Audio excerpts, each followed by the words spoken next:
There's Obi. Special guest Chloe. I'm Scott. Today we're at another little goat prairie that's been fairly recently cleared, at least a little more cleared by the staff of Yellow River State Forest. So this one is at Luster Heights, the old correctional facility that was owned by the state of Iowa and now is part of Yellow River State Forest. Actually, parts of it were before. That's looking south, essentially, toward Prairie du Chien with effigy mounds on the right. Again, it's always breezy up on these goat prairies, and that's looking more north and slightly east toward Harper's Ferry.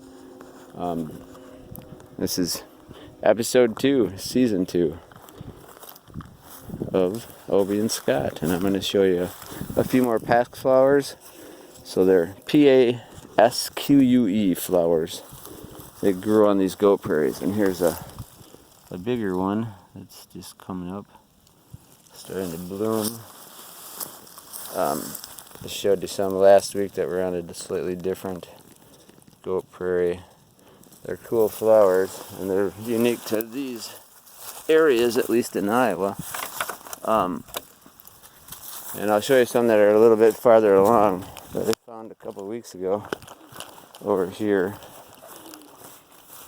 They like these south-facing rocky areas a lot, so they like to be here. The ones I'm going to show you here are a little bit farther along in their process, so they've already started to seed a little bit, or they've begun to form what will be their seed heads.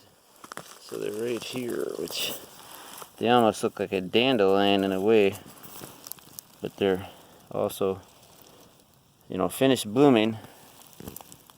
And I'll show them to you again when they get even farther along. Here's one that's not quite as far along. You can see still the petals on this one. Pretty awesome areas, these goat prairies. Super unique. This one I have not found any cactus on, like I did at the Paint Rock goat prairie, but tons of life up here that's, for one, fairly unique to this particular biome, and then for two, lots of sandy soil and drier soil because it's south facing and the sun shines on it, a lot.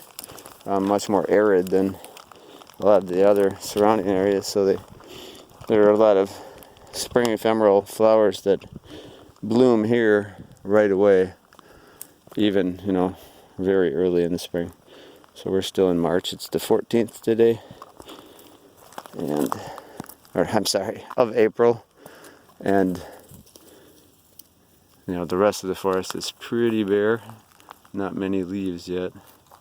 They're starting to pop. The buds are popping. And again, pretty gorgeous view from up here. And just a moment, I guess, to reflect on the scale of what we happen to live in here in the Driftless, while all kinds of other things are going on around us. There's a down feather from quite possibly a immature eagle, or maybe, I don't know, somebody else could tell me what that is. It might be from an owl. There were some vultures perched up here when I came over to the point from the woods. Yeah, I don't know. These are the places where I go to find some peace from all the insanity of the world. Right now we're 3 hours basically south of where one more unarmed black man was killed by a police officer, which I guess I don't need to know what this man did, because actually at that moment he was killed by an officer for getting back into his car and trying to run away. I don't know that that's a crime punishable by death, and that's too bad. Like that's very, very much something that we need to fix, and fix rapidly, or we're gonna come apart at the seams as a nation. And I do worry about that. But again, I guess I always go back to this, because this won't disappear just because we fall apart as a nation. Or if we were to fall apart as a nation, this will still be here. And I